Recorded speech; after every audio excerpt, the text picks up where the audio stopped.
Mayibuye movement is total freedom and emancipation now. It's not total freedom and emancipation in our lifetime. We are looking for total freedom and emancipation now. That is the principle, that is the clarion call that is going to drive all of us. And that shapes the nature and character of everything else that all members and structures of Africa Mayibuye must be involved in. So whenever people come with challenges of water, of collapsed infrastructure, of education, of unemployment, what we think as Africa Mayibuye movement is what we do now. We do not plan that, no, don't worry, those things, they take time to resolve.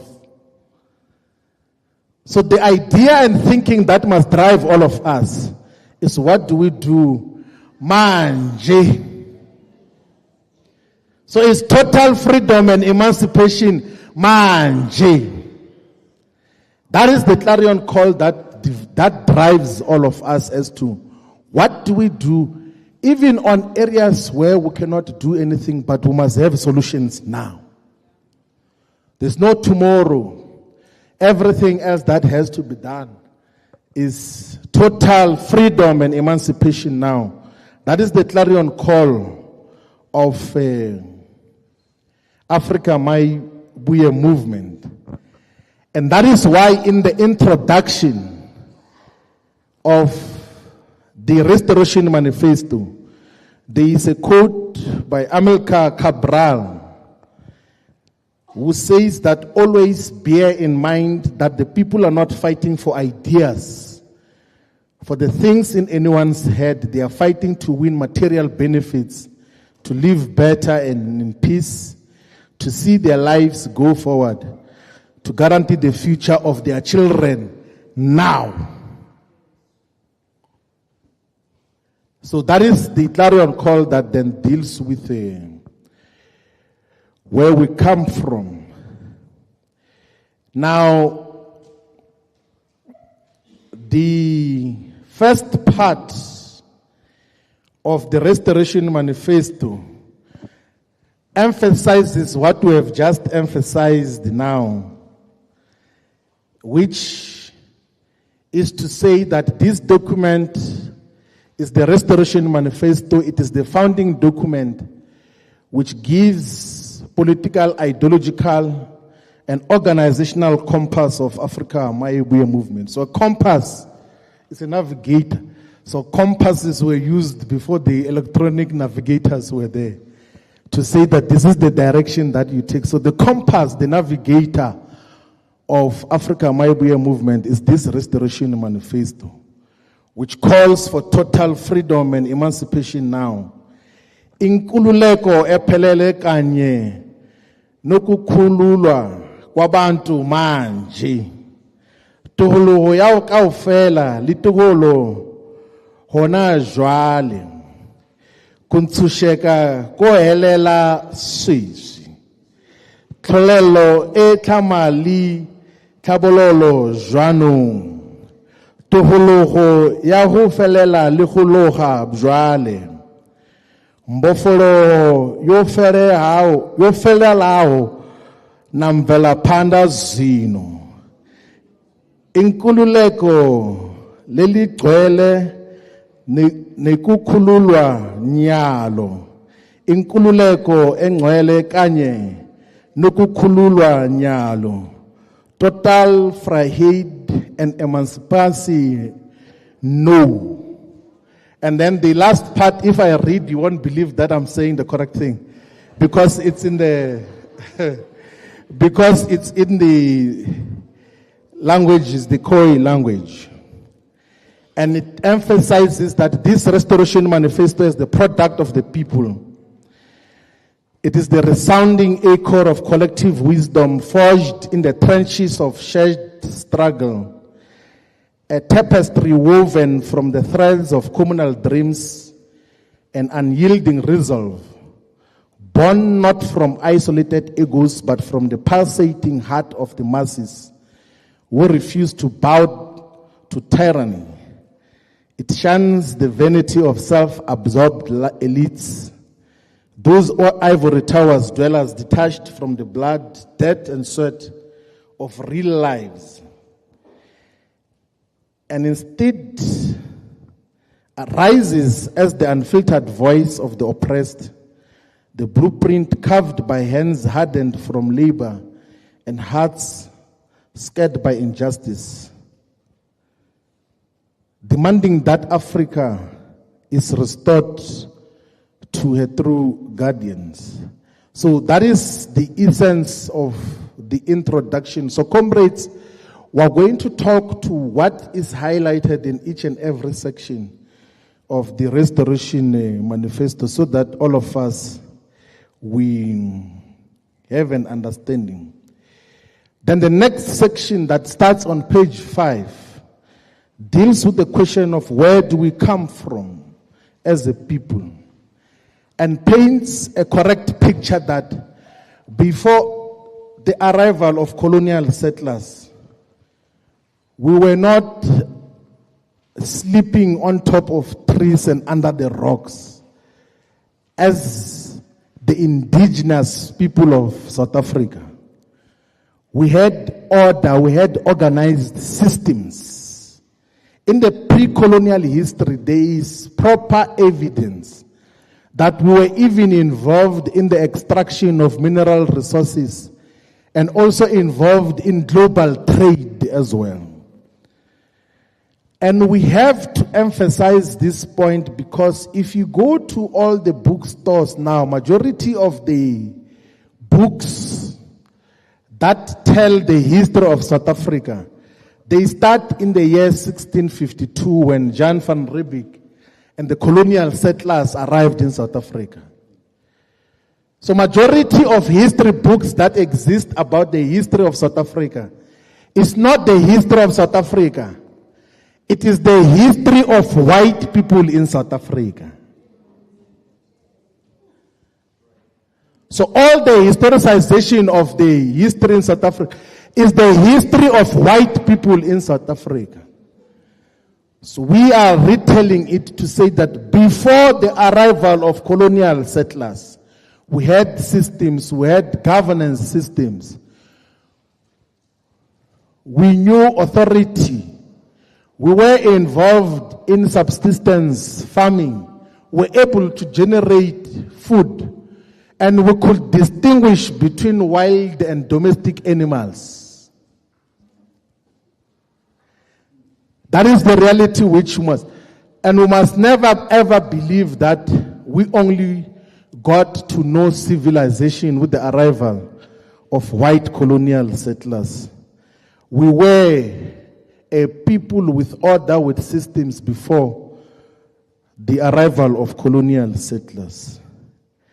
And of course, the colonial settlers came. They first tried in the year 1510. So the first attempt to colonize South Africa began in the year 1510 in what got to be known as the Battle of the Salt River Battle.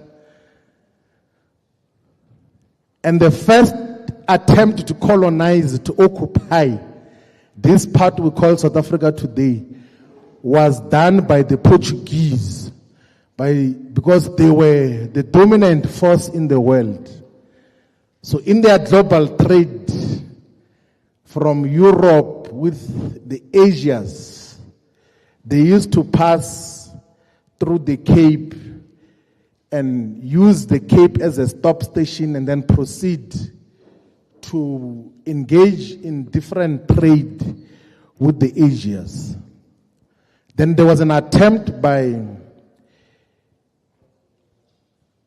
a Portuguese colonial settler called Francisco de Almeida, who tried to colonize South Africa, but he was defeated in a physical war by those that he tried to take the land of. So the first attempt to colonize South Africa didn't start in 1652. It began in the year 1510. So you will see that the Portuguese ultimately succeeded in the colonization of Angola, of Mozambique, because when they were traveling on the coastal lines, they will always try to take over those land parcels. They tried to take South Africa, but they didn't succeed because our forefathers resisted that colonial invasion. And then, of course, in 1652, there was a colonial settlement which began as a stop station of a company called VOC, like the Dutch East Indian Company, which had the full support of the Netherlands government, an army to colonize our country. And when the colonial settlers took our land, there was resistance. Those who had the land fought back to say, you can't take our land, you can't take our animals. But they were defeated because the colonial settlers had superior armaments, they had superior weapons, they had guns, they had bombs. And ourselves were fighting with the spear. That is why in the logos of almost all liberation forces in South Africa, there's a spear as a symbol of resistance against colonial settlement. Are we together, comrades? I don't want to... So that is... So there were many battles in the war against colonial invasion. So you know, in a war, you have different battles that take place in different areas and in different time periods. There were many battles. Some were won by our forefathers, but very few. But the war of colonial invasion, the war to resist colonial invasion, we did not win that war.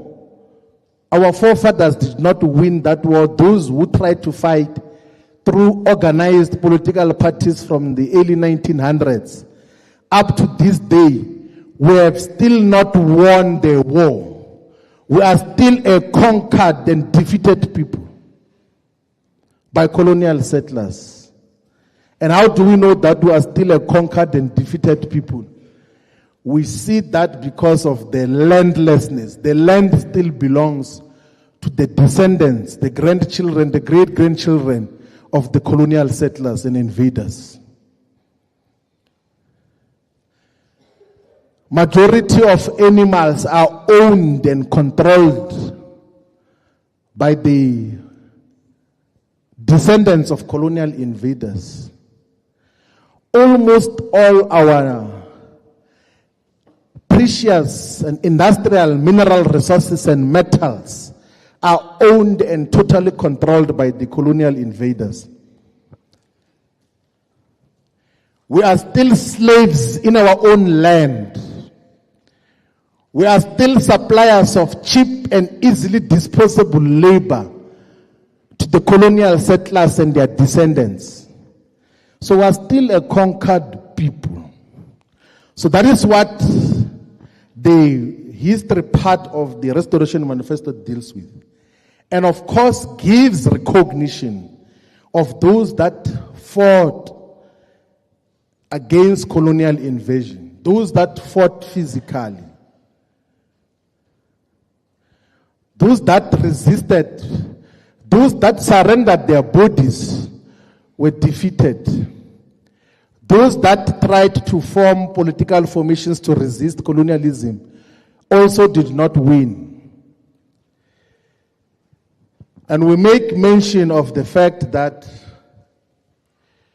part of the reasons why the colonial settlers defeated us is because there was never a period where they fought us as a combined force. Are we together, comrades? So there was never a time where we were fighting against colonialism as small separated clans and kingdoms. There was never an African or South African army which said, let's resist these people. They fought us separately and then they were able to subjugate us and defeat all of us. And the defeat is still a reality. We are still a conquered people. We can say it whichever way, but materially, we are still under colonial rule. Even the manner in which the economy was designed, it still serves the colonial interests.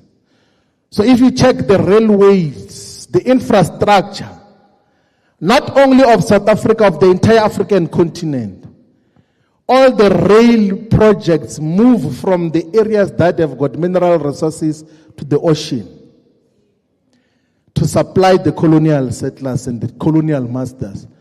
There is no rail projects that interconnect all of us so that we can interact amongst ourselves.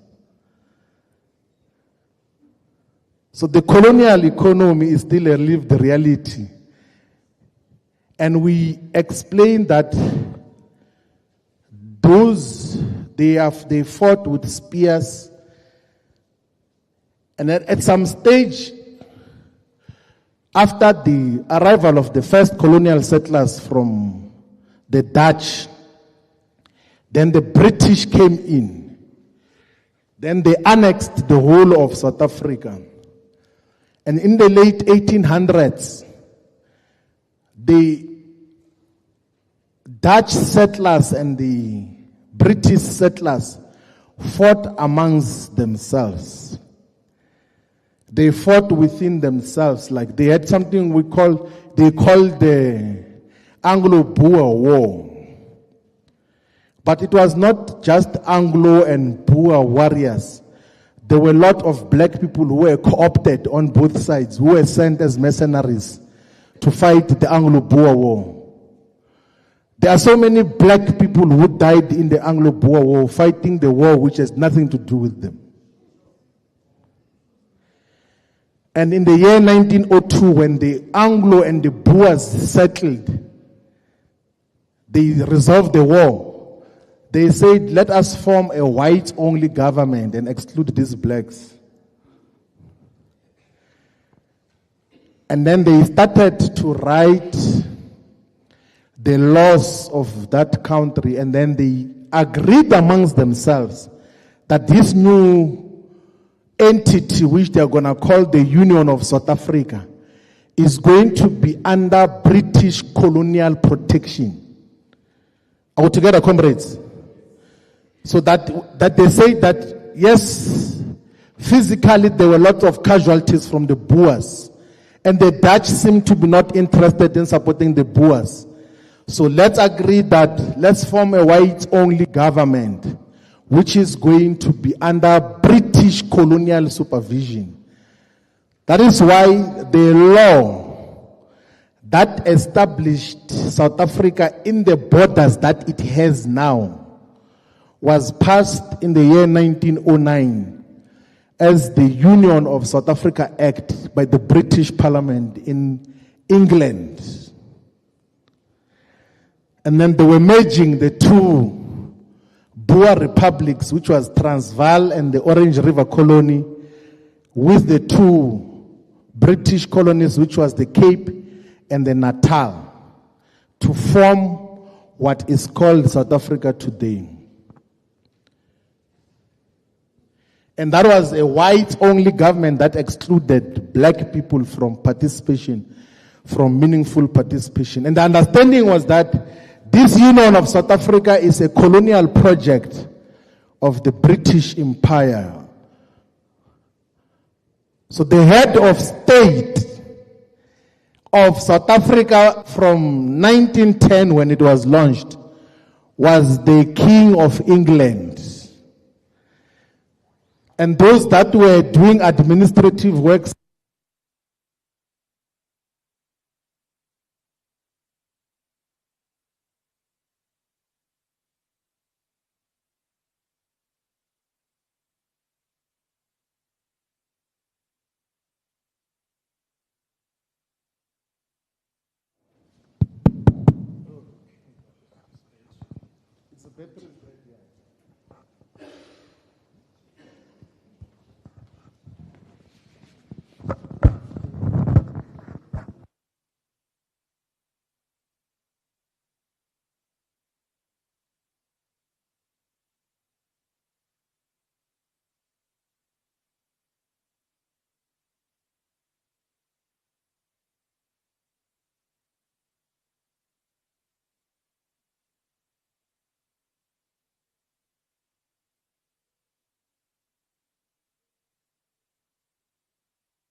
Asoze saphela mandla,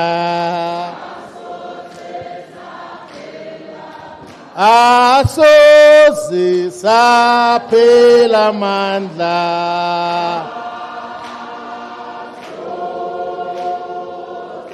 asoze saphela mandla. Mayibuye. Now, thank you very much. It was a necessary break, comrades, that we had to take. We're still explaining the fact that South Africa was established by an act of parliament passed in the British Parliament as the Union of South Africa Act. That act is still, you can search for it in the internet, the Union of South Africa Act, which established South Africa in the... Now, there's interesting things that happened before the passing of the Union of South Africa Act. That when the Boers and the English were fighting amongst themselves, they had a national convention, like a national conference of men only, 33 men, to say, how do we resolve this question? And then they said, let us merge these 4 provinces into one country called the Union of South Africa. The head of state will be the British Empire. Whoever is a king or queen there will be the head of state of the Union of South Africa. And then the others will be prime ministers. And then because there were 4 provinces, they then said they can't have one capital city. They must instead have 3 capital cities, and then the other province will be prioritized in terms of the infrastructure which it needed to be prioritized that time. As a result of that colonial settlement, the Transvaal was given the administrative capital city in Pretoria. So it's a colonial agreement that Pretoria became the capital city of South Africa administratively. And then the legislative capital of South Africa became Cape Town on behalf of the Cape Colony. And then Bloemfontein became the judicial capital on behalf of the Orange River Colony. And then the Natal was given a project which they had to finish as part of the priority programs that were being engaged in at that time. So the fact that 1994 did not change that colonial agreement, it's confirmation that was still a colonial project. Because it's senseless to have 3 capital cities. It's politically and administratively burdensome to have legislators at the far end of South Africa. And then you say you have got a democracy which must involve everyone in terms of participation. It's impossible now, if there's public submissions that have to be made in Parliament, for many parts of South Africa to get to the Cape. But if there was logic, a capital city ideally should be at the center of the country, so that everyone else is able to come there. But we are living under colonial agreement of the Anglo-Boer arrangement.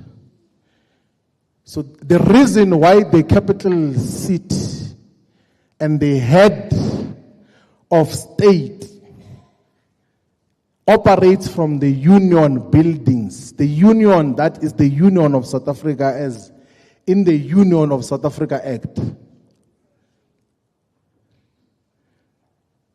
So we are still in that.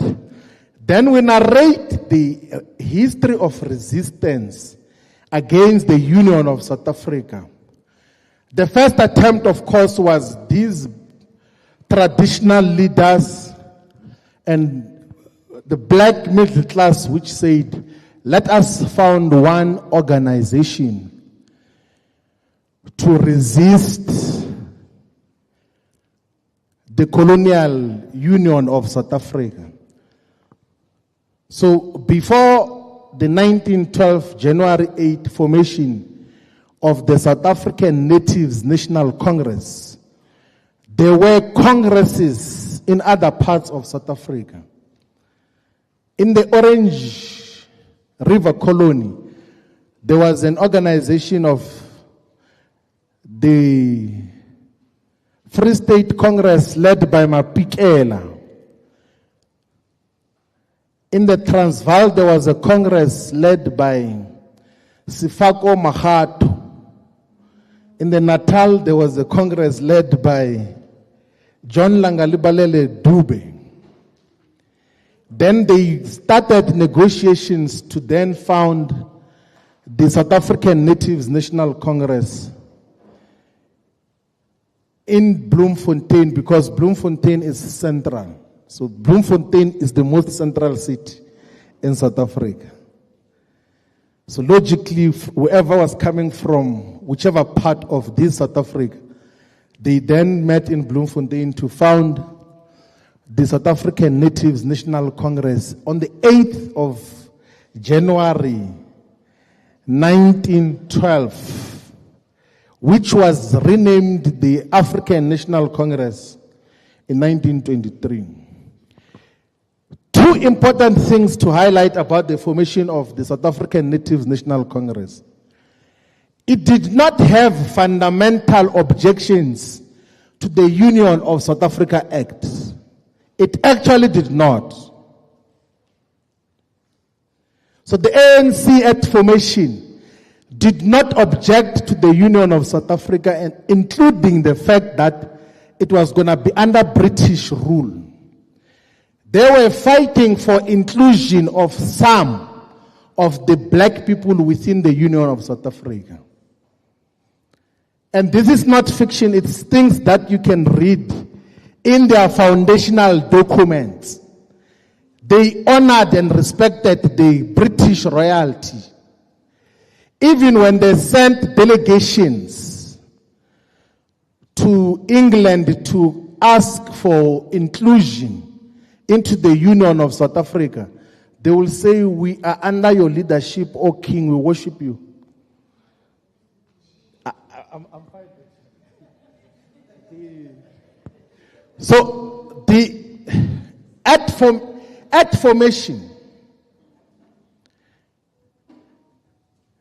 formation, so you must go and retrieve the contents of the ANC petitions to the British royalty. They were saying, no, just accommodate the educated black middle class and those that have got property.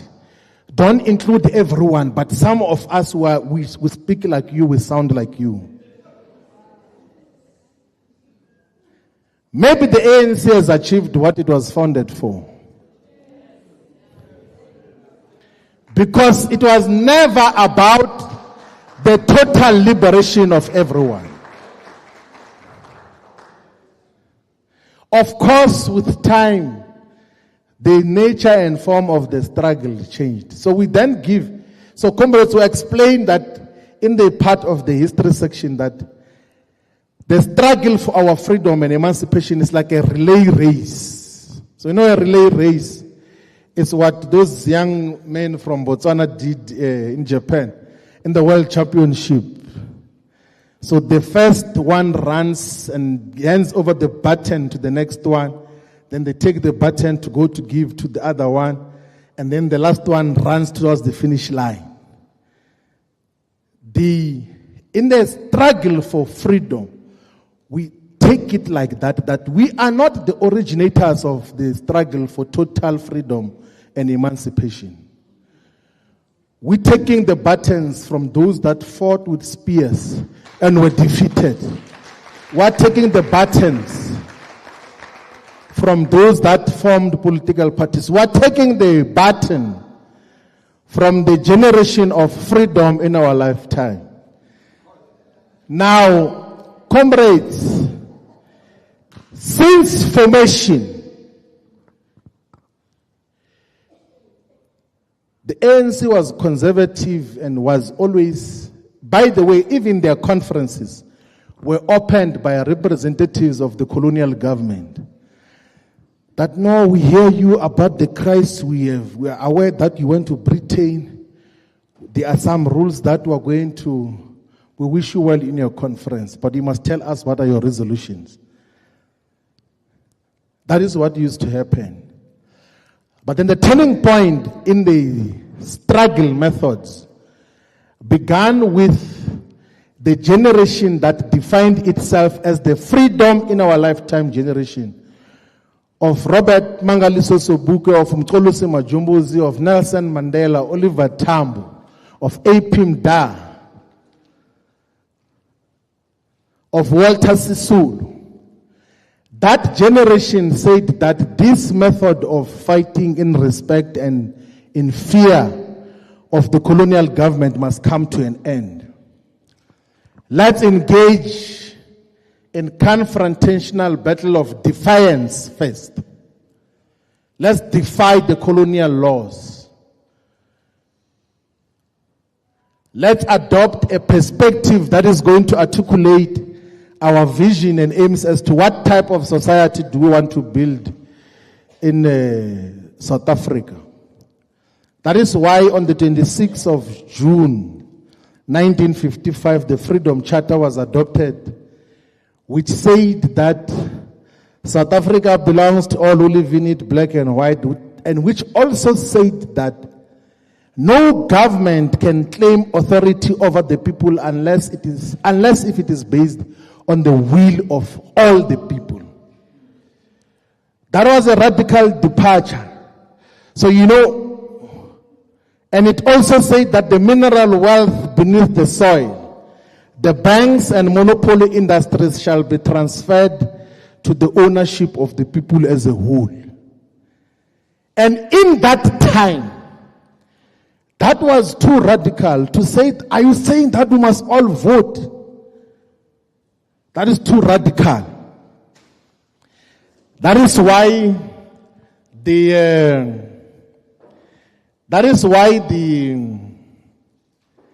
the Freedom Charter was banned, and everyone else who associated with the Freedom Charter was considered to be a terrorist. So to have a copy of the Freedom Charter was, you are a terrorist automatically. To associate with the aims and objectives of the Freedom Charter meant terrorism. And because of the Freedom Charter, everyone who associated with the Freedom Charter were arrested in what became known as the treason trial. So it was treasonous to associate with the Freedom Charter. Are we still together, comrades? And then the Freedom Charter led to the banning of all the liberation forces. And then it led to the formation of Umkhonto weSizwe, the army. Umkhonto weSizwe, the army. That is as an armed resistance against apartheid.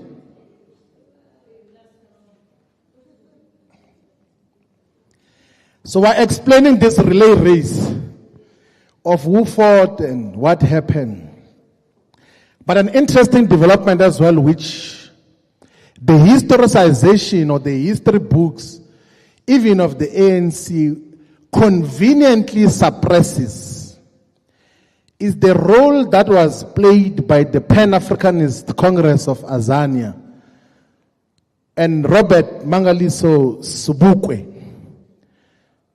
Because after the adoption of the Freedom Charter, there is a section of the freedom in our lifetime generation that said we cannot associate with this thing that says South Africa belongs to all who live in it, black and white. South Africa belongs to us black people only. That is what the Pan-Africanist component said. And then they founded the Pan-Africanist Congress of Azania in Soweto in 1959. And in 1960, then they led the anti-pass defiance campaign, which was in Sharpeville and in other parts of South Africa. A lot of people were killed because of that struggle that was single-handedly inspired and led by Robert Mangaliso Sobukwe. And that changed the course of history in South Africa.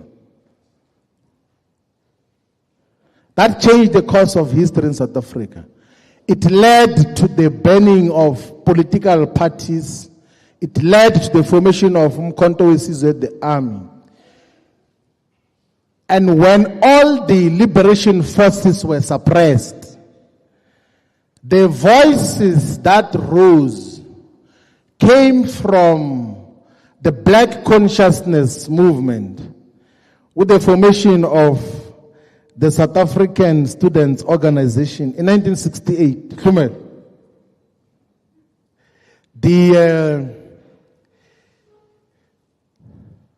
So when there was a vacuum of liberation politics in South Africa, when the parties were banned, leaders exiled, imprisoned, there rose a young revolutionary called Stephen Bantu Biko to found the South African Student Organization.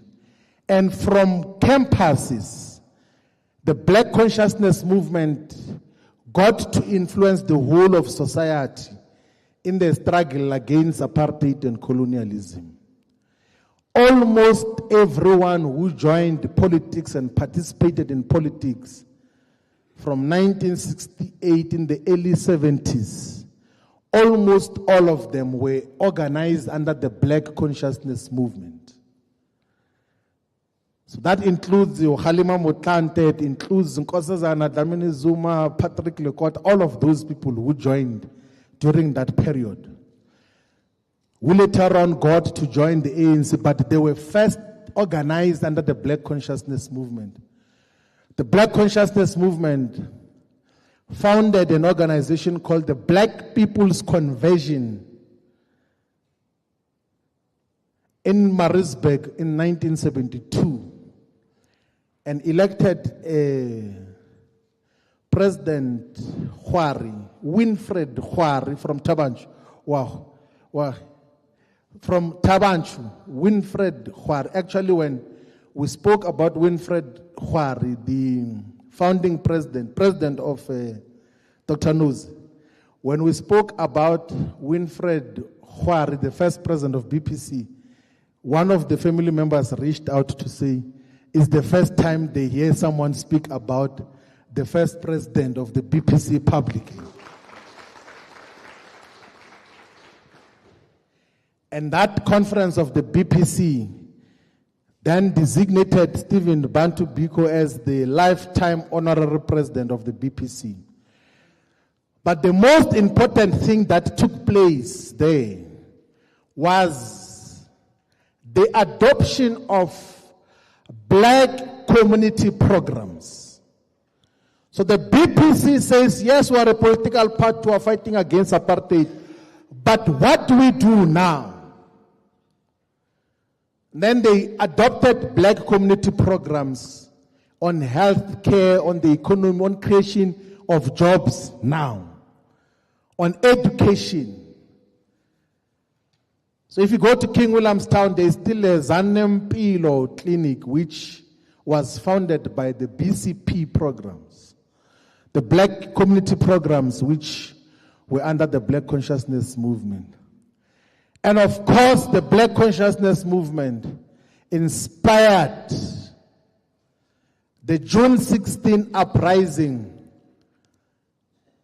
in Soweto to resist the imposition of Afrikaans as the medium of instruction.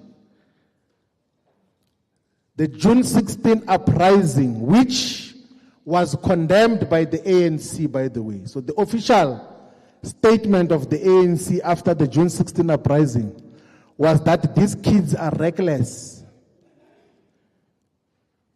Why do they want to protest like that? They are reckless. But June 16, 1976 got to organize a lot of young people all over South Africa. And it got the apartheid ruling class to reconsider apartheid as a method of capitalist exploitation. June 16, 1976 got the ruling class to reconsider apartheid as an instrument of capitalist exploitation and amassing of resources. That is why after June 16, the Oppenheimers and the Ruperts constituted an organization called the Urban Foundation, which was beginning to discuss how do we involve black people in future South Africa. So if you check who were the employees and the people who associated with the Urban Foundation, they include the Tanto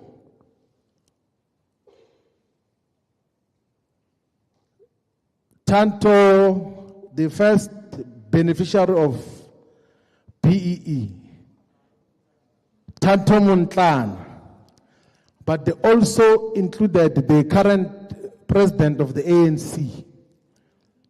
So the Urban Foundation of the Oppenheimers and the Ruperts are the ones who funded the current president of the ANC to buy a house and to buy a car. That time in the 1970s. It's in books which he has signed.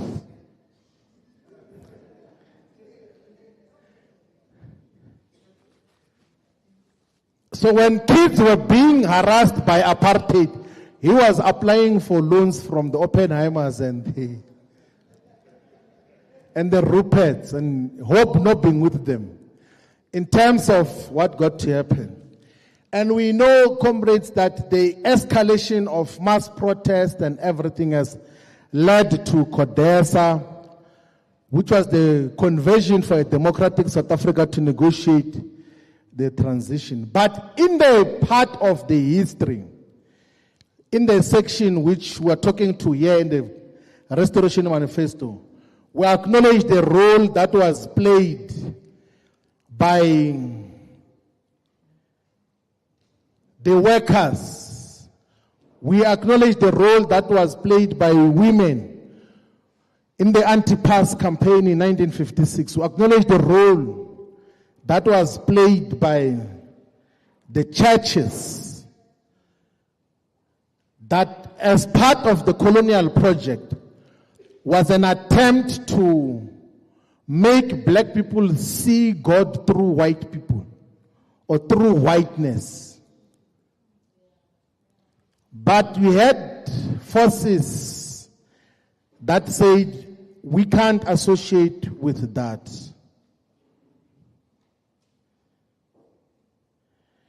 And that, of course, was illustrated by the formation of the Nazareth Baptist Church in 1910, the formation of the Zion Christian Church in 1924. But earlier there were Ethiopian churches that were founded by Mangena Mukoni in 1892, the formation of the International Pentecost Holiness Church in 1962, the formation of the Bantu Methodist Church in 1933, which got to organize majority of the people, because colonialism included the fact that people must see God through white people or through whiteness. And there was resistance from amongst our people. And then, of course, I did explain 1976 escalated negotiations, and then the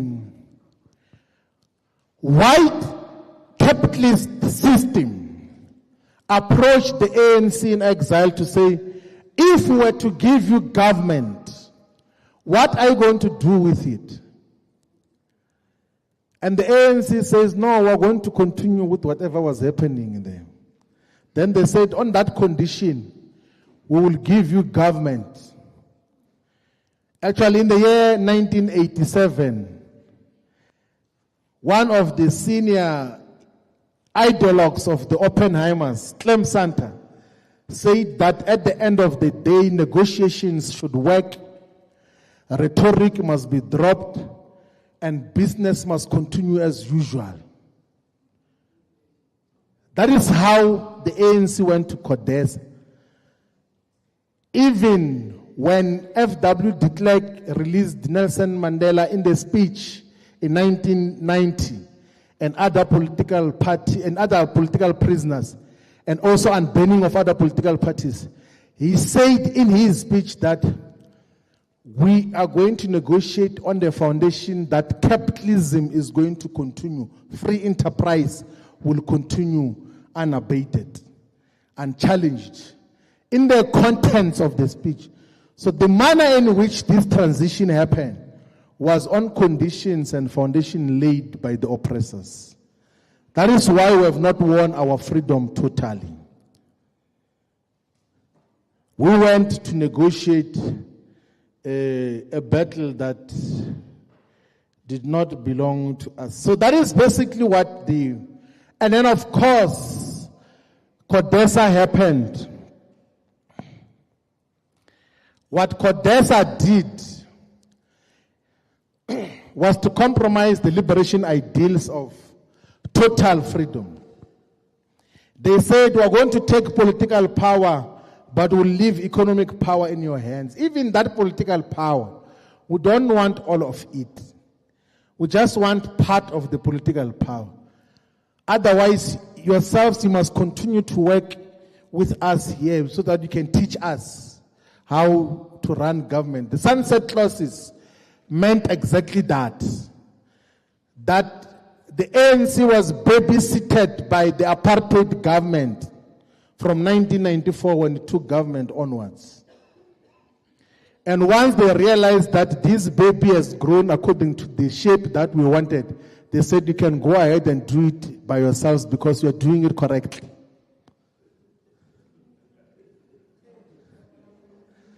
That is basically what happened with the transition of South Africa. But in CODESA as well, something that is not mentioned is that the ANC's approach to traditional and royal leadership was that it must be either destroyed or subjugated to civilian, non-hereditary rule. That was the approach of the ANC, because the characterization of traditional leaders in all ANC documents was that traditional leaders are collaborators of apartheid. That is why when they came with Municipal Systems and Structures Act, they redemarcated South Africa differently. So you find villages that are cut into half. One part of the village belongs to this municipality and the other one belongs to the other municipality. One part of the village belongs to this ward, the other one to the other ward, and then the wards are given 3-4 village, the ward councillors, with utmost power over councillors. And then traditional leadership institutions turned into tokens. It was not a mistake, it was a decision. So it was a decision that is why even government planning, when they deal with IDP, it's ward-based, not village-based. And you find in a ward there is 5 villages. Then they go to one village and then they say, what do you want? They're fine. We have covered ward 2. And they have not spoken to other. That is why villages are still trapped in a perennial and persistent levels of underdevelopment and destruction of the basic infrastructure that existed before. Because that is what got to happen. And of course, 1996, the ANC passed a policy called Growth and Employment and Redistribution Strategy called GEAR, which privatized state-owned companies and gave more and more economic power to white people.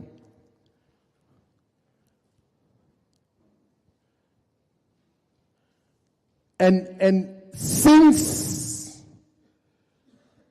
the ANC took power in 1994 this way, you can see that nothing was done in an excellent and impressive way. The education system is not perfect. The healthcare system is nowhere close to adequate. Joblessness is worse than what it was under apartheid. The few industries that used to exist in the rural areas, all of them have closed down.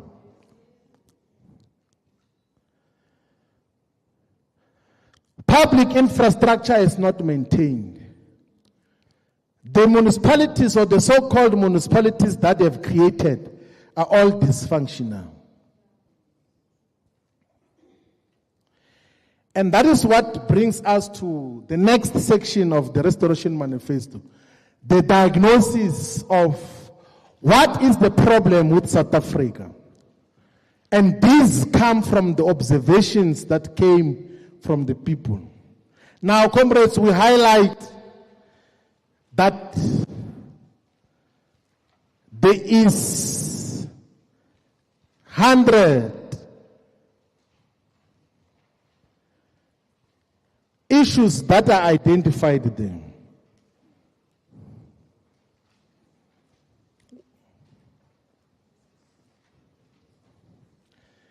So the section asks the question, why Africa Mayibuye movement exists as a political party and movement. And then it says the diagnosis of the problems. And it says that the primary reason and purpose why Africa Mayibuye movement exists is because a substantial number of the people of South Africa, in page 27, said it should exist as a movement to address the multiple crises confronting society. So that is the primary reason. Then there's 100 reasons. We say that even if it was one of those reasons, there was basis and foundation to could form an alternate movement. And the reasons start by the fact that our people are still landless. Just land only can form the reason why you should constitute a different movement. Landlessness, joblessness, highest inequality in the world. White people are getting richer, the colonial settlers are getting richer, and our people are getting poorer. Access to natural resources. We make a point that why is it that the extraction of mineral resources is reserved to multinational large companies only? Why are we not allowing artisanal and small-scale mining in South Africa? And in a safe environment, where we say that for this piece of land, you can extract chrome, you can extract gold, and have a livelihood out of it. An example is given. Do you know, in Emalahleni, there was a case that they were dealing with of a member of the community who was arrested for taking a wheelbarrow of coal in Emalahleni, coal, whilst long trains and wagons take our coal to the ocean every day. Tons, thousands of tons, millions of tons are taken every day. But our people are not given access to the basic resources which are supposed to define our riches. The levels of crime, gender-based violence, education system, healthcare infrastructure, food insecurity, undermining of royal and traditional leadership, marginalization and mistreatment of people with disabilities, super exploitation of workers, a national debt which is not manageable, that government continues to borrow money which they are unable to pay back, and that will be a burden to future generations. 100 reasons on why we have to found a different movement. The ANC was given 30 years to become an alternative, and it's not. It's worsening the problems of our people. And an objective political assessment and analysis that we have made, all of us, is that in the space where the ANC has failed, who else is supposed to come with durable solutions? We have got two larger black political parties in South Africa. Are they an alternative to South Africa? No. Because the other political parties, one is Mkhonto Sizwe. And Mkhonto Sizwe is not an alternative to the developmental challenges of South Africa. The other one is the economic freedom fighters. The economic freedom fighters is not an alternative to the developmental challenges of South Africa. To these crises that we have identified them. They both lack collective and individual capacity and willingness, and the necessary fortitude to could fight the crises that confront South African society. And comrades, there is nothing wrong with giving political characterization of all the role players in society. We are not insulting anyone, but we must be honest enough to say that, but by your habits, by your culture, by your mannerisms, you are unable to fulfill the following responsibilities. And that is the truth that must be told. We are not fighting anyone. It's a political characterization of the forces that otherwise were supposed to bring about change, and they are unable to do so. Whenever they come to contact with resources that are meant for the people, they use those resources for self-enrichment. That is a fact.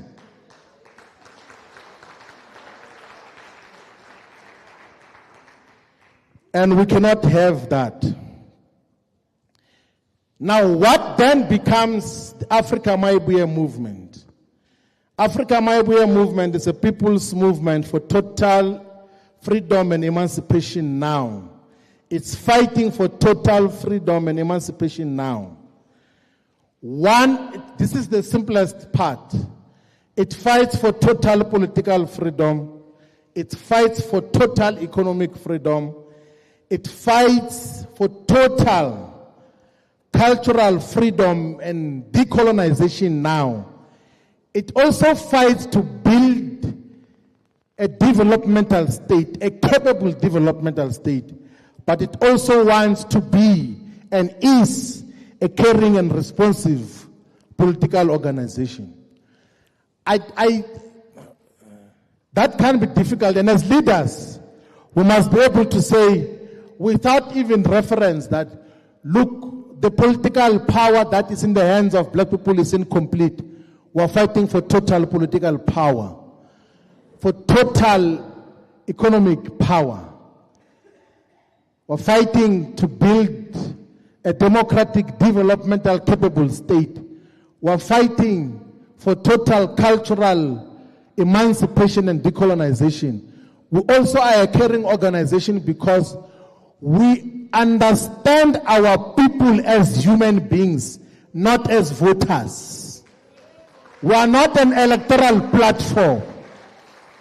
We are not an electoral platform. We are looking at what do we do with the solutions of society now.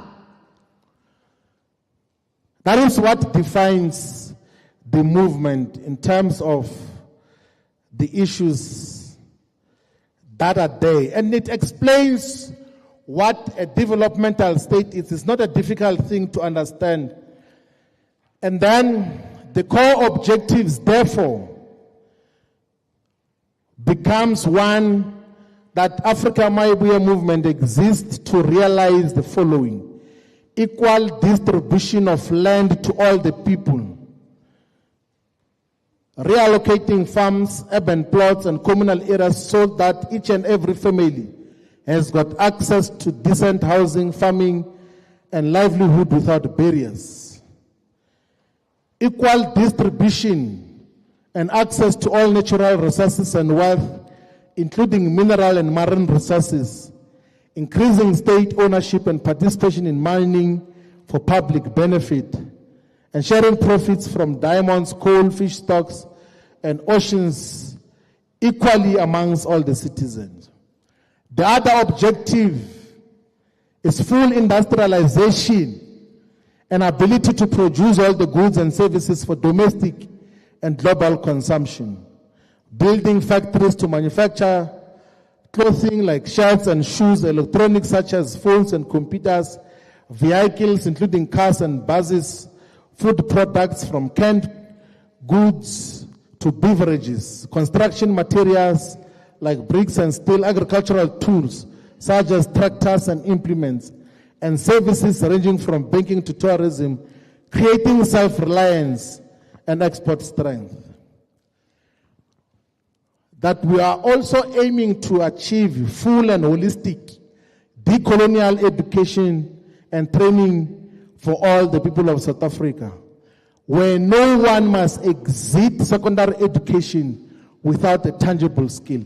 That point is very important, comrades. It's part of the, when we had the consultation with the Nkosi Abatetwa in Mandane, in Ilambe district in KwaZulu-Natal, one of the veterans there spoke eloquently to say, why do we have an education system for 12 years or more sometimes?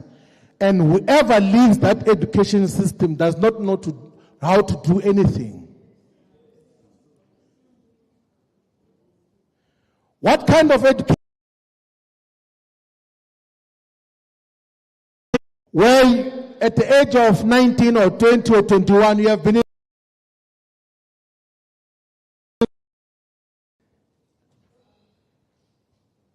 you can't be involved. You don't know how to do agriculture meaningfully, to plow plants. You can't do plumbing, you can't repair a light bulb. You can't do anything. You can't play any musical instrument because music is an economy as well. And that is why as Africa Mayibuye movement, we should advocate for and implement an education system that is going to skill our people from secondary school levels. Where when you exit secondary school, there is something that you can do for self-sustenance and as a contribution to society as a whole. Not this education system where a person exits grade 12 but doesn't know how to do anything, but they can tell you all the body parts of a locust in terms of and how that is relevant to society, we still have to be explained to. I think someone must still tell us what was the reason of the butterfly. Why were we taught about butterflies and locusts at school?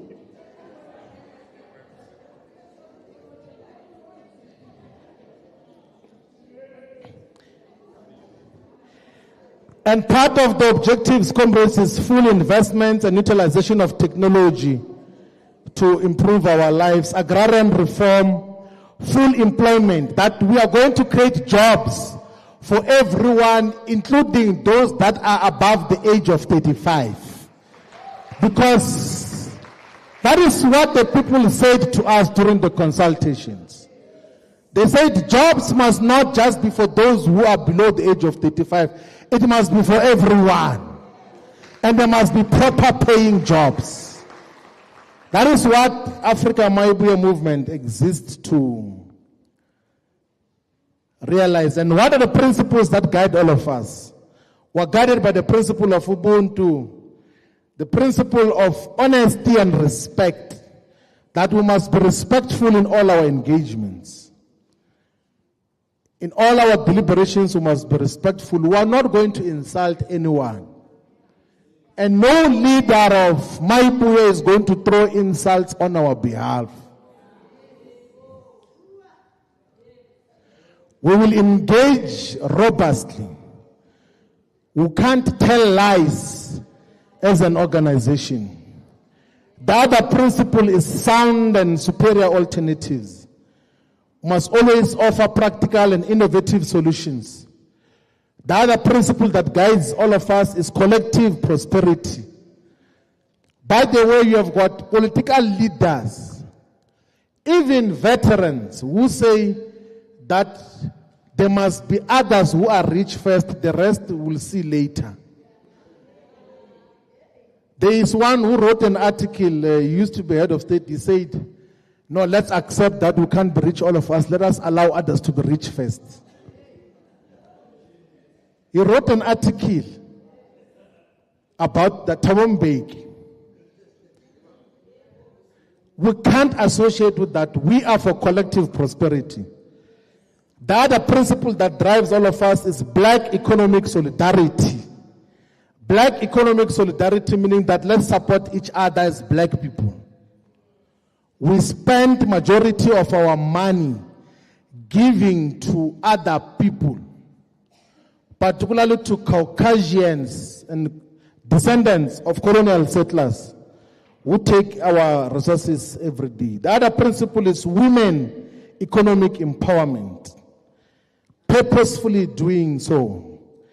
The other principle is recognition and respect for religious and faith leaders. The other principle is recognition and respect for royal leadership. The other principle is progressive Pan-Africanism. The other principle is strong opposition to corruption and wrongdoing. The other principle is anti-imperialism.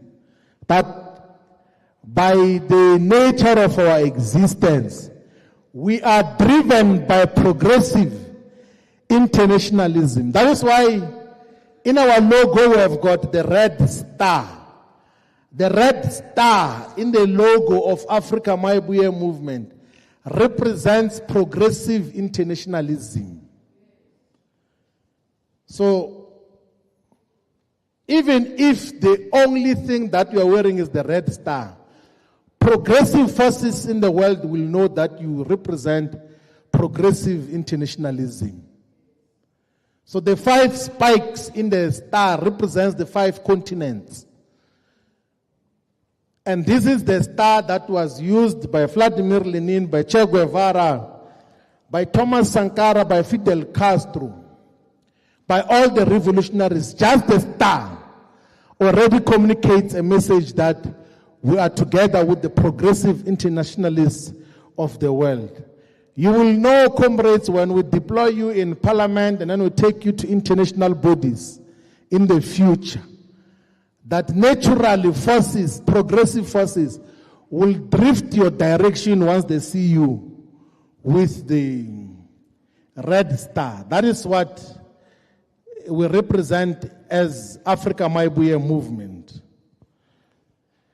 And the next section deals with the motive forces. Who are the motive forces? Who stands to benefit is the people of South Africa.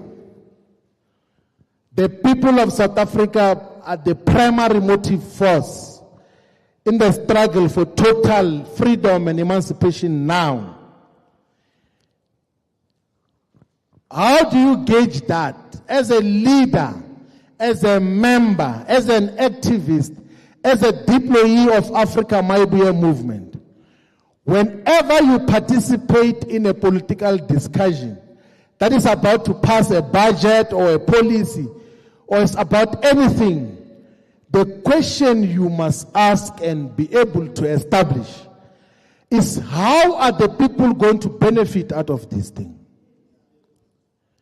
The reason why that is important is because the other political parties and individuals, whenever there's a project, they ask the question of, how is business going to benefit out of this? And how do we make money out of this? How do we eat out of this?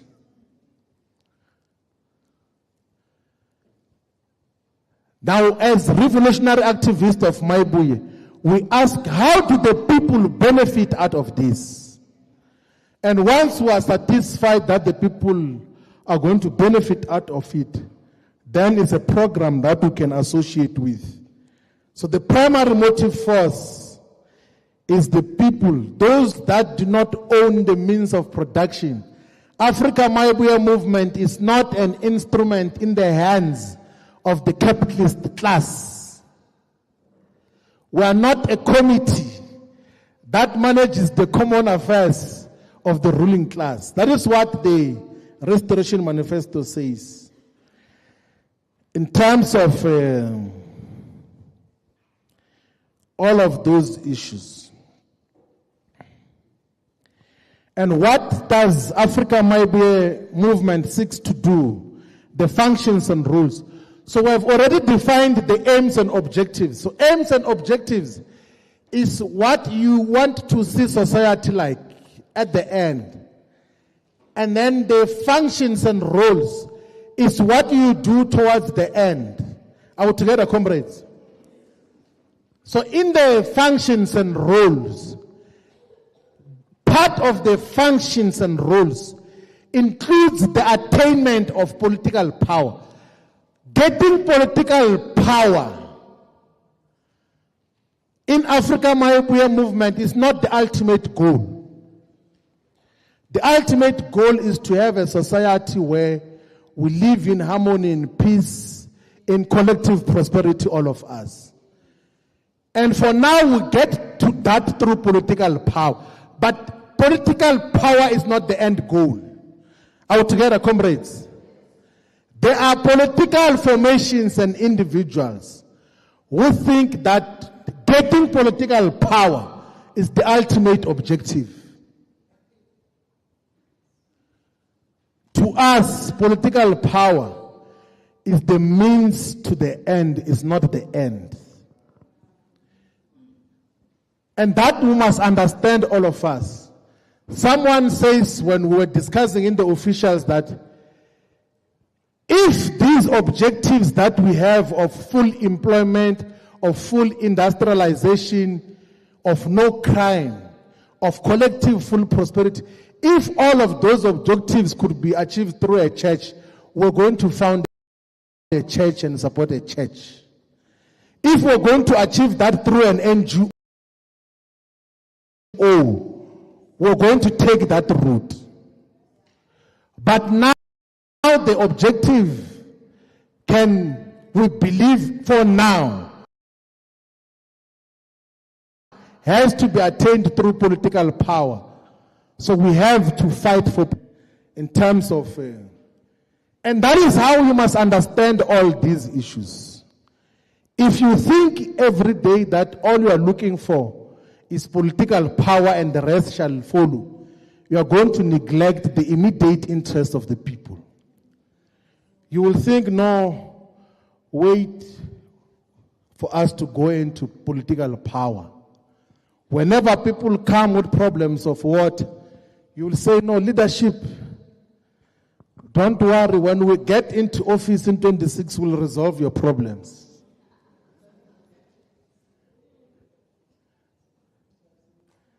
What if you don't get into power? It means the problems of our people will never be resolved. So that is what we need to understand. And then, of course, the functions and roles include the fact that we must organize our people, mobilize and organize our people behind the vision for total freedom and emancipation. That we must systematically respond to multidimensional poverty. That we must respond to the immediate needs of our people.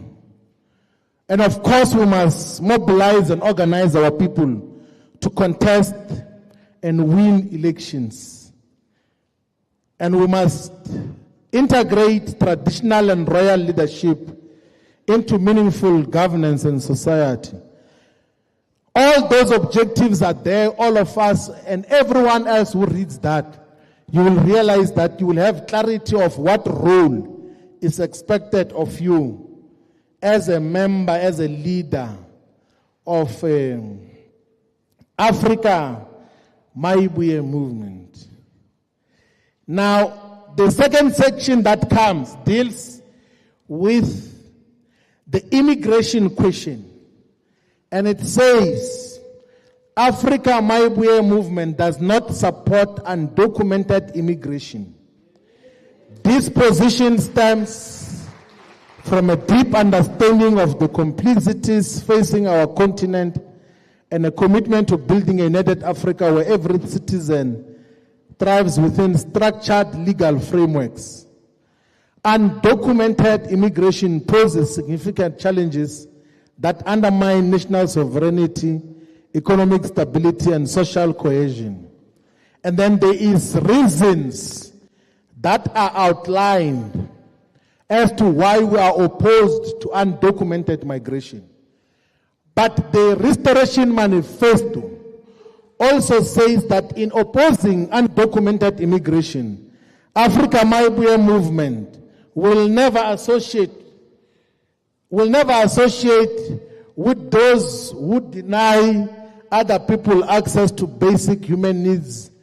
Such actions are profoundly inhuman, barbaric, and betrayal of our African ethos and Ubuntu.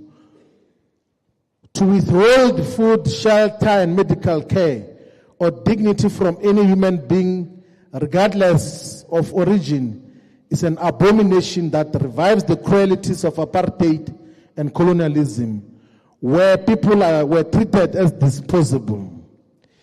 The other position that deals with the immigration question is that there must be protection of key economic sectors that must be reserved exclusively for the people of South Africa to promote economic empowerment and to reduce foreign dominance. And that this includes the spaza shops, the building material supply and hardware, the private security sector, and all other sectors that our people can meaningfully participate in. And the section also mentions the correct fact that there is a rising number of Caucasian or white immigrants that are coming into South Africa with the sole purpose of outnumbering the indigenous people in places like the Western Cape for electoral purposes. That in opposing undocumented immigration, we must not narrowly want to oppose the migration of black people only. There's a lot of Caucasian immigrants into South Africa who are coming to our country for political purposes, and that must be rejected. So that is the position, and it's easier for all of us to explain it in the manner that it is. The second section deals with the character and manifestations of Africa Mayibuye movement. What does that section do? It basically says that a movement or a political organization has got one character and nature, but multiple manifestations. And the manifestations of Africa Mayibuye movement are explained that it is a liberation movement. That is one. So let's explain it maybe differently, that Archbishop Zondo is an archbishop, a leader of a church. To some people he's a brother, to some he's an uncle, to some he's husband, to some he is the father, to some he's a neighbor, like different things. This liberation movement will manifest itself differently to different people. And what do we say should be the different manifestation to different sectors of society? There must be a section of society that says the only reliable liberation movement fighting for total emancipation in South Africa and the African continent is Africa Mayibuye movement. That is one. Two, there must be people who come into contact with Africa Mayibuye as a true leader of a responsible, responsive and effective government. So those who are going to be staying under municipalities that are under Mayibuye government must say that we are from Africa Mayibuye territory, everything else runs smoothly there. There must be those who come to contact with Africa Mayibuye as a thought leader in ideological, political and policy discussions, offering superior perspectives and solutions. There must be those whose relationship with Africa Mayibuye movement is as a champion of women's emancipation and equality. So Dr. Nozi, at the forefront of the women's struggles and programs, those that interact with the women's movement of Mayibuye must be like, this is the most reliable organization in championing women's interests and aspirations. Also, as a champion of youth development and inclusion care, in the youth activism, young people must realize that this is the most dependable instrument for youth activism. It must also be the most dependable and powerful champion of students' interest and all interest in education. It must be seen as a true champion for the full recognition of traditional and royal leaders. All royal leaders in South Africa must express a sigh that finally we've got our own movement that speaks our own interests and aspirations. And this does not mean that we limit our work in everything else that we do. We excel with everything. Must also be manifested as a true champion of religious freedom and equality. That religious institution must say, finally, here is a movement that listens to and understands our aspirations and interests as the religious sector. And that is how we should manifest. So every one of us must conduct our work with true excellence in everything. So those are the manifestations of Africa Mayibuye movement. The next section deals with the ideological character.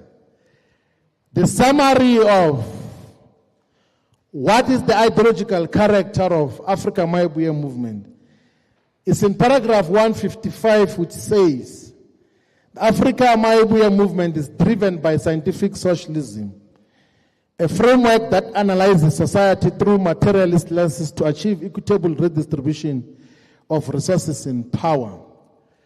And in application of scientific socialism, Africa Mayibuye acknowledges the unique circumstances and characteristics here in South Africa. One is a large proportion of the religious community whose religious beliefs and systems must not be delegitimized. Because there are mistakes, comrades, historically, that are made by those who associate with scientific socialism to want to destroy religious institutions and faiths. The Communist Party of China underwent a very terrible period of the Cultural Revolution.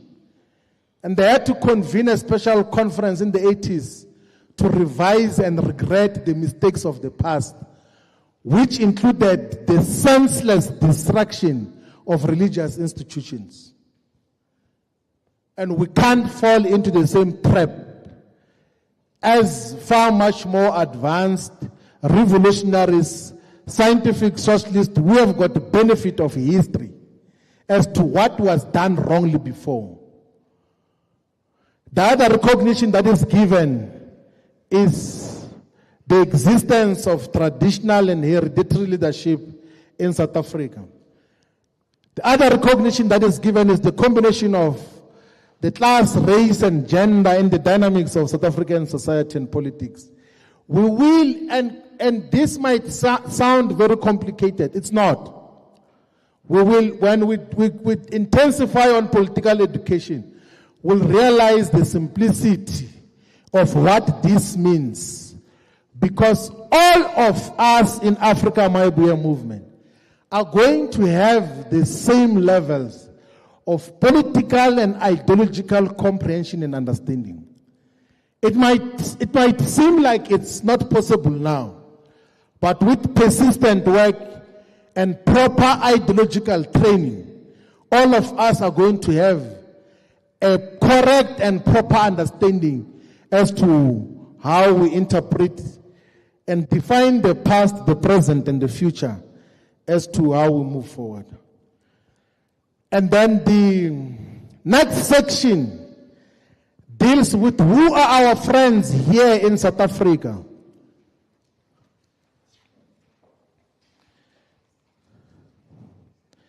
That our friends is the people of South Africa, the working class and the poor, the traditional leadership, religious organizations and individuals, civic organizations, civil society organizations. And there is a section that says potential strategic allies and alliances. Potential. It says all predominantly black political parties except those funded by white capitalist establishment represent potential allies. Now, comrades, this is very important to understand. In the transition period, particularly from 1990 to 1994, despite the mischaracterization of traditional leaders as collaborators of apartheid, the ANC had also characterized black political parties as enemy forces. And what that led to? It led to massive black-on-black violence. They say South Africa experienced a peaceful transition. It did not. Because more than 20,000 black lives were lost due to political violence during that time. Of course, there was a third force which was sponsoring part of the opponents there. But a political mischaracterization of other political parties as enemy forces was a historical mistake which we must never make ourselves. Despite the failure and the directionlessness, despite the massive weaknesses and hopelessness of the ANC, we can't and we should not characterize it as an enemy force. The same with MK-EFF. If you do that, the only thing you do to enemy forces is to eliminate. And that is not our intention. If anything, we want to win them over to our direction of how we interpret revolutionary struggles and how the future must be handled. And that is exactly what we are going to do. So part of the people who are going to win over are those that associate with those parties.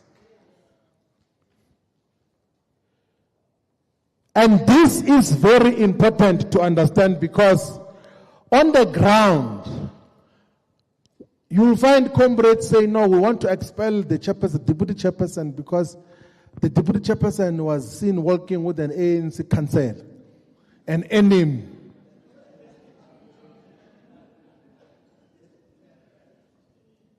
That no, this secretary is not reliable. There are even neighbors with the ANC council.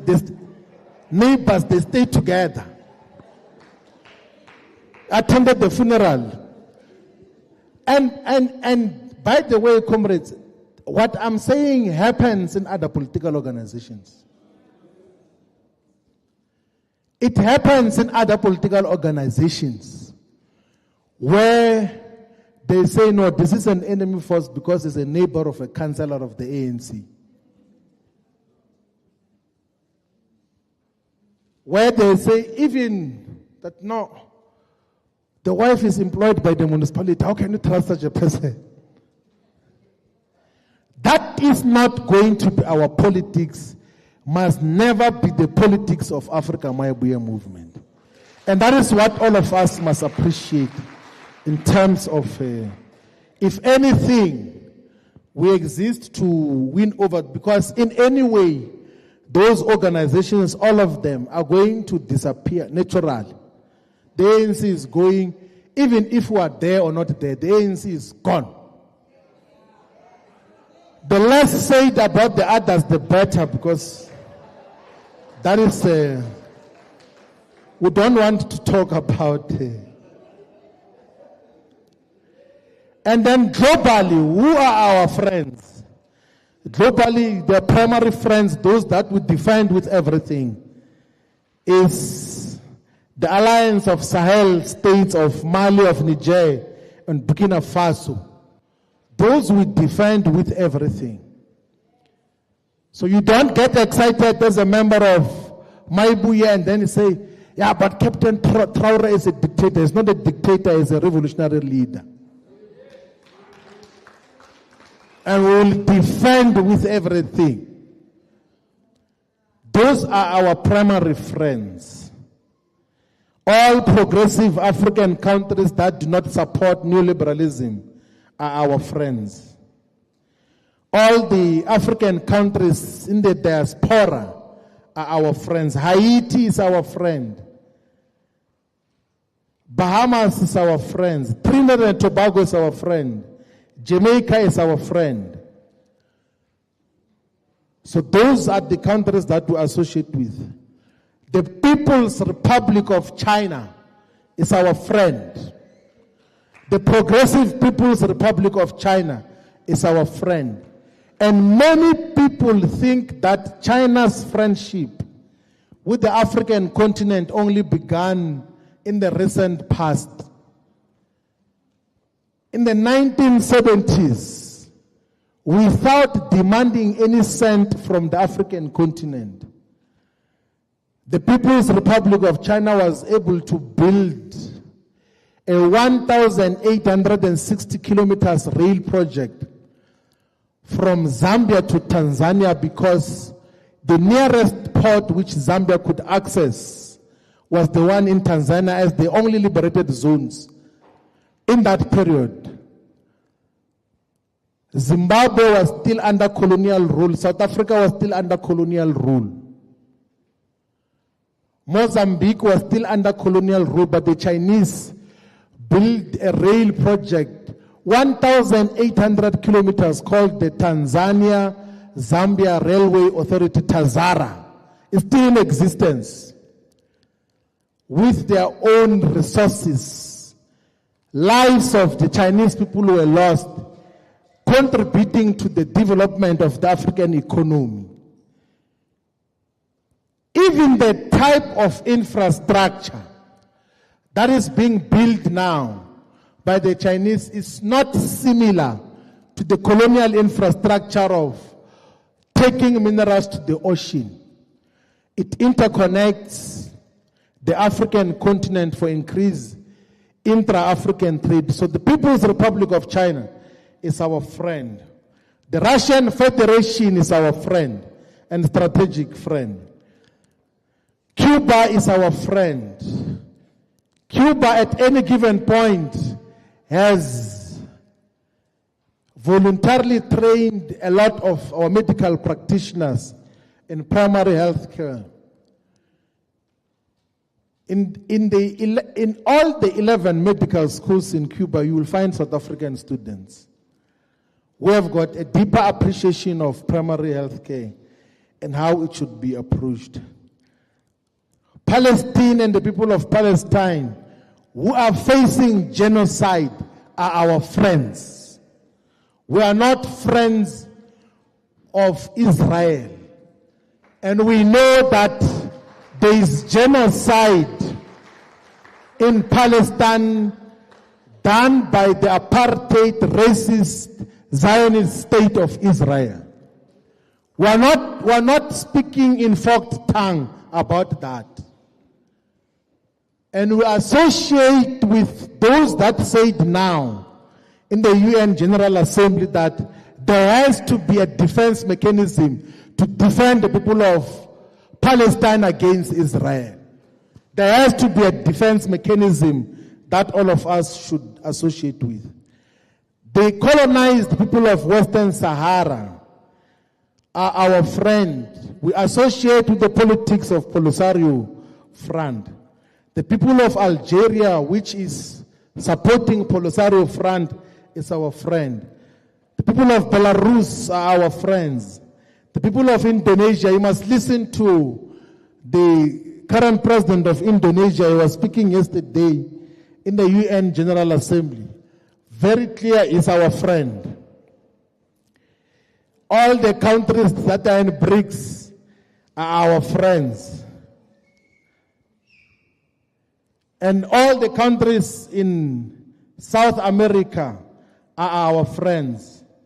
And all the Arab nations that are autonomously developing outside of imperialist control are our friends. And all the left-leaning and Marxist formations and organizations all over the world, they are our friends. Tactically, we can align with the Scandinavian countries and the countries that were never involved in colonial occupation and oppression.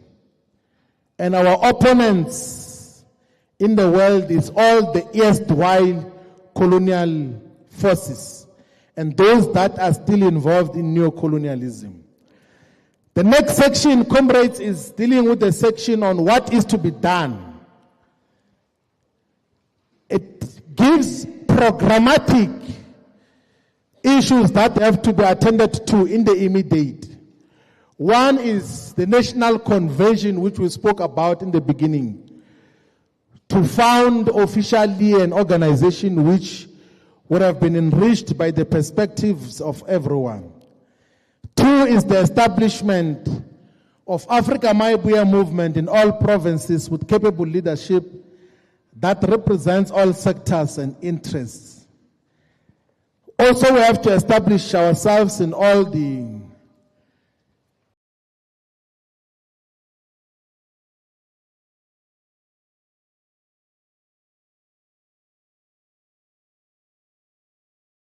+1 regions of sub-regional structures. 52+1 regions of sub-regional structures, metropolitan municipalities, and all the 205 local municipalities in South Africa, meaning that there must be a viable leadership of Africa Mayibuye movement in all the municipalities of Mkanyakude, from Mhlabalingana, Jozini, Mtubatuba, and Big Five Hlabisa, in all the 5 sub-regions of Zululand, of Edumbe, Ulundi, Nongoma, Abaxuluzi, Ulundi, and Pongola. In all the municipalities in Ilembe of Mandeni, of Ndwendwe, of Maphumulo, and Kwadukuza. In all the municipalities in Vembe, Musina, there must be a strong structure of Mayibuye and Collins Chabani in Makado, in Tulamela. In all the 10 zones of Cape Metro, in all the sub-regions in Fezile Dabi, of Mafube, of Metsimahulu, of Mwate, of Mochaka, and everywhere, comrades, we should have meaningful presence. And what should also distinguish us, let's pay attention to this. So in the same way we know that in Mkanyakude you have got Mhlabalingana, Mtubatuba, Jozini, and Big Five Hlabisa. The leadership of Africa Mayibuye movement must know that in Mhlabalingana, which traditional authority is presiding over the people of Mhlabalingana. So it's Hosi Tembe who is the chief there, but who else? When you go to Jozini, you must know that there is Nkosi Ngube, there is Nkosi Nyawo, who is responsible for which areas. When we go to Nkomazi, you must know that there is Mawewe Tribal Authority, where the deputy chairperson comes from, and is responsible for which section of Nkomazi municipality. So in the same way we understand the demarcation of municipalities, we should also understand who are the tribal authorities in each and every area. We must also understand and know who are the churches and religious institutions that are organizing each and every area in South Africa. Are we together, comrades? So we must not just, so when we ask for reports from you as regional chairpersons, as provincial organizers, deputy organizers, provincial secretaries, spokespersons, chairpersons, everyone. When we say how many wards are in this municipality, you must know how many VDs you must know. But who are the traditional authorities, you must also know that. And which churches are organizing in that area, you must also know that. It's not a difficult thing to ask. So the manner in which we organize ourselves must be much more organic and unique than how these other organizations are organizing themselves. We are not founding a mini ANC or mini MK or mini EFF.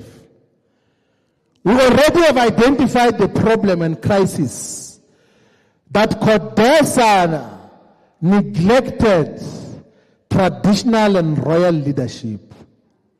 Ourselves, we must know the names of the villages in each and every area. Not saying what 1, what 2, what 3. The limitation of just clubbing people into words is that you will miss a lot of underdevelopment issues that define a lot of villages. This is what the ANC does. They put a chart there and say Ward 1. I'll give you an example of Collins Chabane where I come from. They say Ward 1 to Ward 36. But each ward has got 3, 4, 5, sometimes even 6 villages. In Collins Chabane there's 36 wards, but there's 198 communities, which are clubbed into 36 wards. So they'll go to Ward 1 and build some tar road of 2 kilometers. And then they say, no, Ward 1 is covered. And in that covered, they've excluded 6 other villages. So in Ward 17, where Mayibuye's village is, they want to build a ring road in Mpambo village. And then they say, no, Ward 17 is covered. But in Shgaman village, in Mayibuye, which is an informal settlement which was built first as RDP houses, there is nothing that has been done. In Mayibuye village, there is nothing that has ever been done. But they treat it as what. In Mayibuye, we must take and give account of each and every area when we organize ourselves. That is why even our branches must take into account the villages in all the areas where we organize. It must not just be ward-based, and majority of the ward-based branches, you find that the leadership comes from one VD. Sometimes the entire leadership even comes from one family. You find that the father is a branch chair, the wife is a branch secretary, the daughter or the son is a branch treasurer.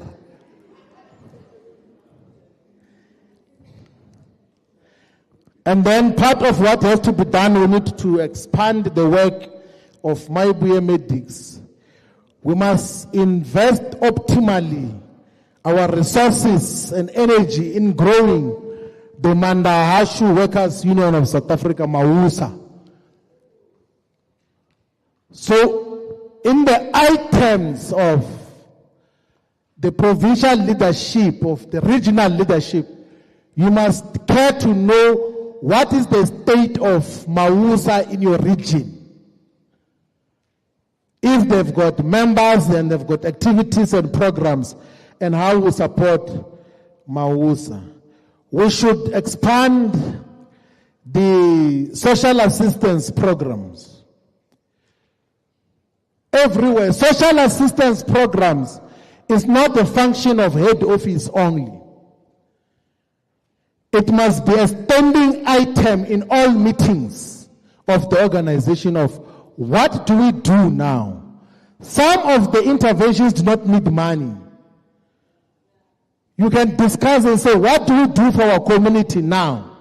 In Sidibeng, Bishop Jones. What do we do now which does not need money to uplift our community? And of course, we must expand our political education program to politically conscientize our people, because Thomas Sankara says a soldier without proper ideological and political training is a potential criminal. So we do not want to breed soldiers who potentially will be criminals because of lack of political education. We also should launch a religious desk, Archbishop, of Africa Mayibuye movement, representative of all religions and existing in all levels. So there must be a religious desk at all levels of the organization.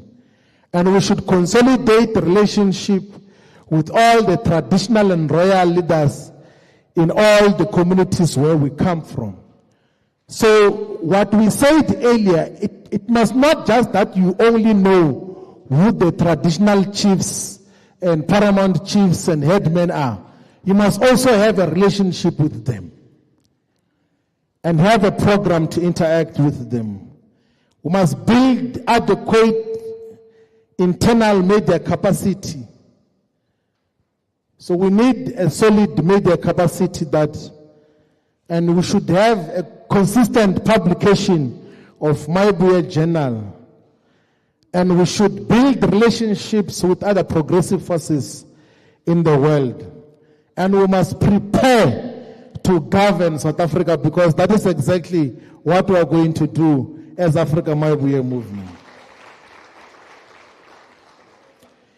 And then the next section, comrades, which is also in the Constitution, I think when the Constitution is presented, we'll cover that, is the nature of branches.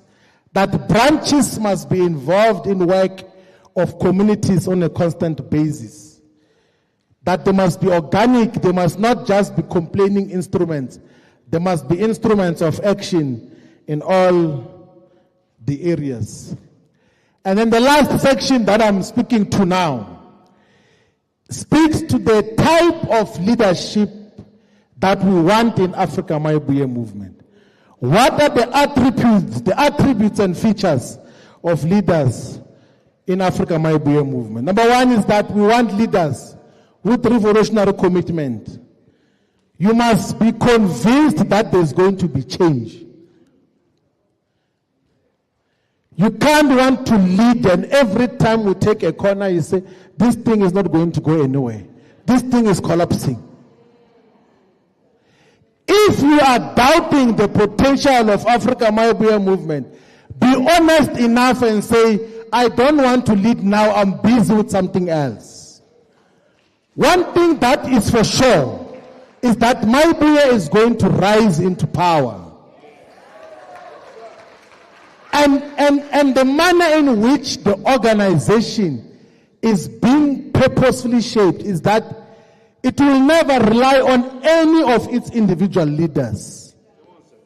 It will always be a collective effort that guides all of us. The other principle is that you must be disciplined as a person. If you occupy a position of chairperson of the province, of the region, you are chairperson 24/7, even when you are sleeping. Even when you are attending a family gathering.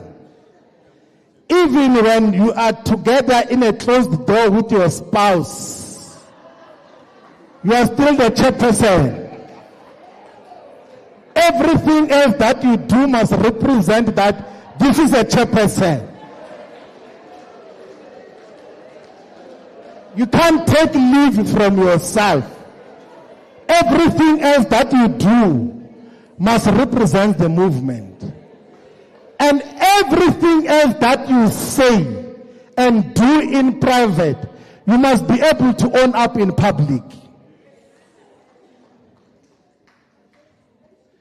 I give an example because it's public of. There are certain things that as a leader you can't do. Even if you think it's for your own privacy. There are certain photos you can't take. There are certain videos you can't take. As a leader. You know, there's a guy who was a leader elsewhere. He took a video. Even when he tries to cleanse himself. He recently got a PhD. When he was congratulated for the PhD, people say the video. He can't get out of it.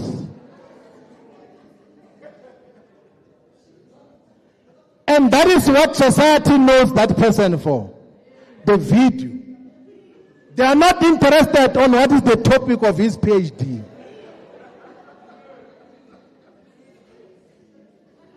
There are certain things which as a leader you cannot do.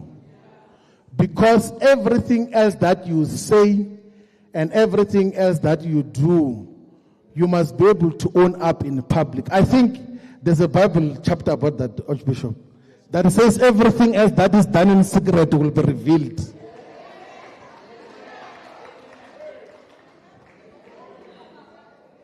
It's there in the Bible. That you think you are doing things, it says everything else that is done in secret will show up one day. So as leadership, we must be disciplined as people. The other principle is that we must thoroughly prepare for all the engagements. We must be dedicated to the cause. We must have proper knowledge of protocols. We are going to visit churches. We are going to visit traditional leaders. We are going to visit all sorts of religious institutions. We must know for sure how to refer to the people that we're going to interact with. We give this example every day that not all churches are led by pastors. Some are led by archbishops, some are led by bishops, some are led by apostles, some are led by reverends. Some, there's a hierarchy that there's an archbishop, there's a bishop, there's a pastor, there's a reverend, and then you arrive there, you just say, no, I want to talk to Pastor Zondo.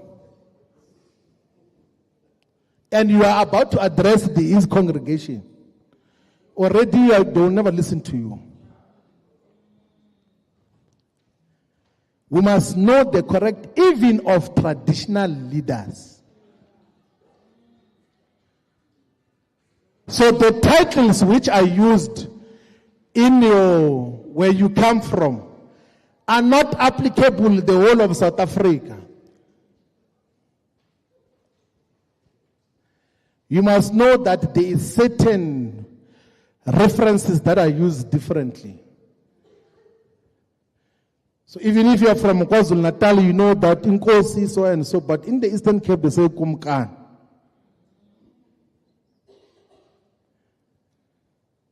And so and everything else, at least that as a leader of Mayibuye, we must be respectful enough to know the proper protocols and everything else that we do. Also, comrades, there must be confidentiality on things that are kept, which are confidential. We are not going to do those things of taking your phones, and we're not running a secret organization.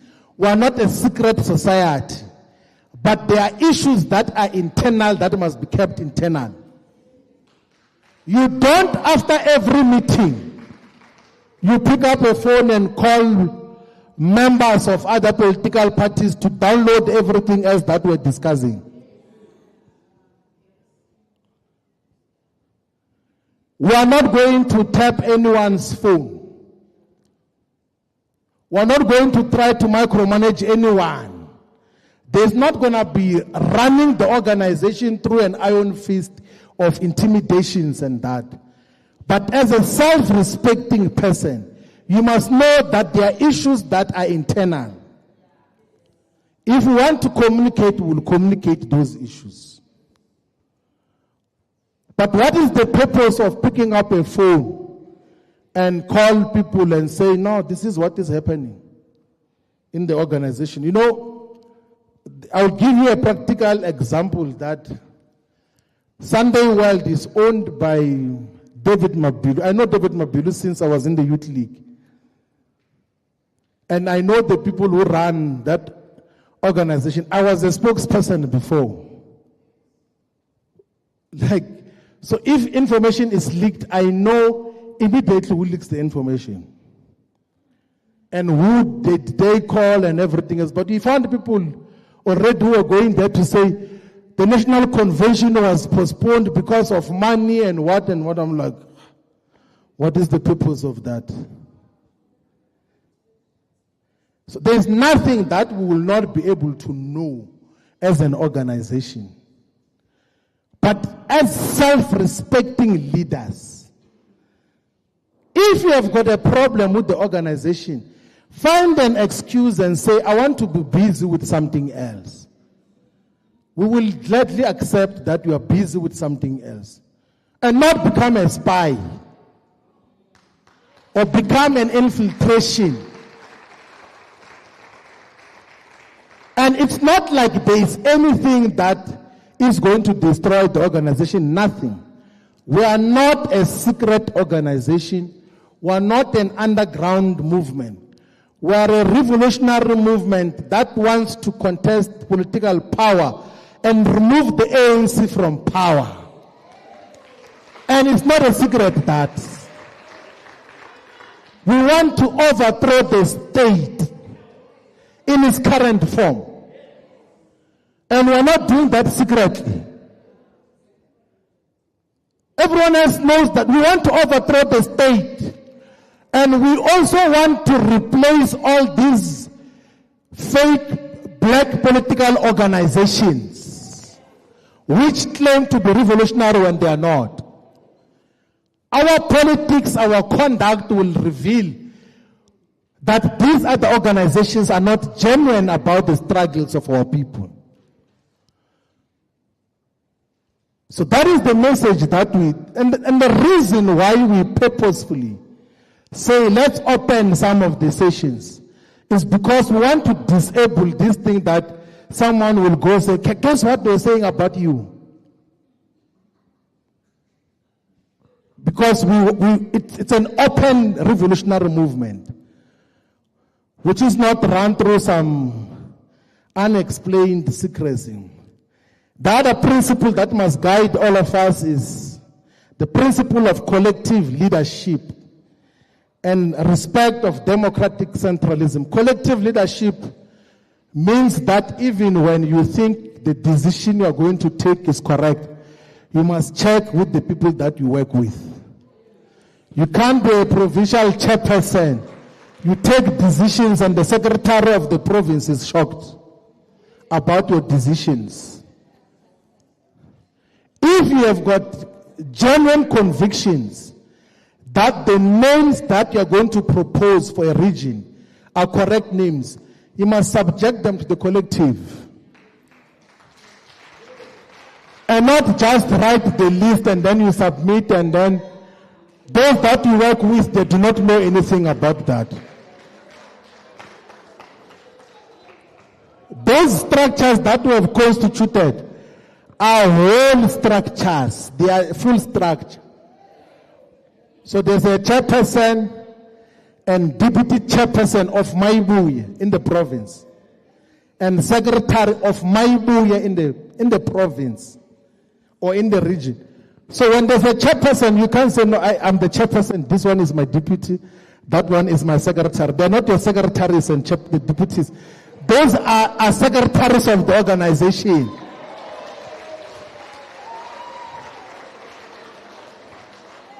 And you will realize one day, you will realize that they are not your deputies and secretaries. When you make a mistake and we take a collective decision to remove you, you will realize those people are still there. They won't live with you.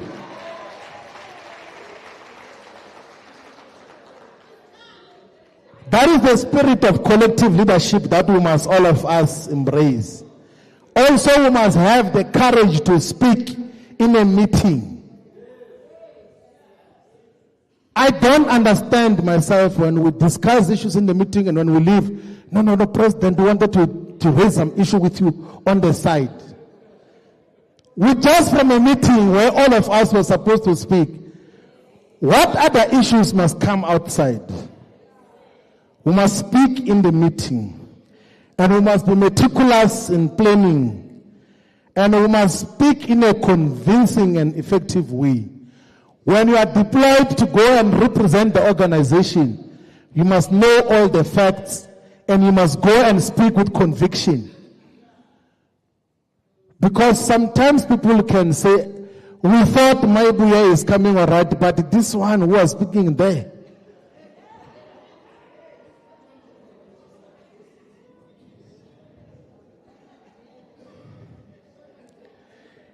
And comrades, we must also be not nepotistic. Even if your husband or wife is highly capable, it's not your space to suggest that person must lead anywhere. If a person is close to you, even if your child is the best, you can't be the one who proposes that your child must lead the sub-region. Stay away from recommending your family members to leadership responsibilities, because people are going to say this is a family affair. And what do we want from leaders? We want leaders who love our people. We will understand what Che Guevara says, that at the risk of seeming ridiculous, let me say that the true revolutionary is guided by a great feeling of love. It is impossible to think of a genuine revolutionary without this quality of love. So all of us, comrades, must love our people. We must not be pompous. We must not show off anything. We must not sabotage the organization. If the secretary types slowly and you are a deputy secretary, you can type faster. You must type the minutes. And not fold your arms and say, we will see what is going to happen with the next meeting. You must not derive joy over the failure of the people that you serve with. And leadership must not gossip. You must speak openly. You must go to the chairperson that, Chair, you spoke very well, but there are other points that you forgot there. If you had emphasized this, it was going to be better. But if you tell someone else, it says that, is that a chairperson, that one? Did you hear? Then that is gossip. That is gossip. You must go straight to the person and say, you can do better if you do it like this. If you are scared to talk to them, you say, no, Chair, I want to make additional point. I know that issue has passed. But can you please, in the next intervention, improve there and there? Then we shape each other collectively, instead of going to talk to other people about the leadership that we... and leadership must not be engaged in violence against women and children. And leadership must not generate conspiracies. And leadership must not tell lies and must not deceive comrades. We must be an organization that tells no lies and does not claim easy victories.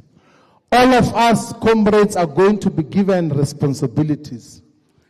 As part of the outcomes of this engagement, of this NCT, everyone, regional leaders, provincial leaders, will have a certain number of wards and VDs that they are responsible for between now and next year. And we are going to assess the leadership based on what they do in the wards which they are responsible for. We are not going to listen to stories. We are going to listen to progress only as to what is happening in the wards which you are responsible for. That is the only way we are going to build an organization that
Amandla. Mayibuye. Now, comrades, we have come to the end of the presentation of the Africa Mayibuye Restoration Manifesto, and all of us should have the courage to explain and speak to the Restoration Manifesto. From now, all of us, the program which we are going to adopt here will take us to all the provinces, to all the regions, to all the sub-regions. As leaders, we must be able to explain what this Restoration Manifesto is and what we seek to achieve as Africa Mayibuye movement. Amandla! Mayibuye! Yeah, Africa! Mayibuye! Yeah, Africa! Forward to total freedom and emancipation. Forward! Amandla! Away! Two! Thank you very much, comrades. We really appreciate it.